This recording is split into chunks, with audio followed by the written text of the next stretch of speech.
একজন লোক একজনকে টাকা ধার দিছে। টাকা ধার দেওয়ার পরে সে গেছে এই টাকা আনার জন্য। তো টাকা আনার জন্য গেছে, যায় দেখে ওর বাসায় ও নাই। পরে ওর ওয়াইফকে জিজ্ঞেস করে যে কী ব্যাপার, তোমার হাজব্যান্ড কোথায়? বাসায় নাই। বলতেছে উনি তো বাসায় নাই, উনি জমিতে গেছে চাষ করার জন্য।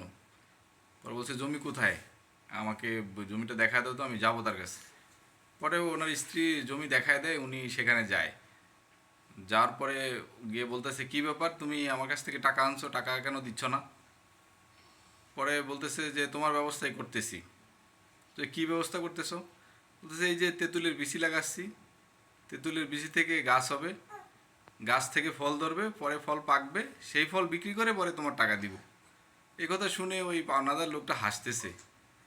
তো ও আবার বলতেছে এখন তো হাসবাই, কারণ টাকা যে পায়ে গেছো।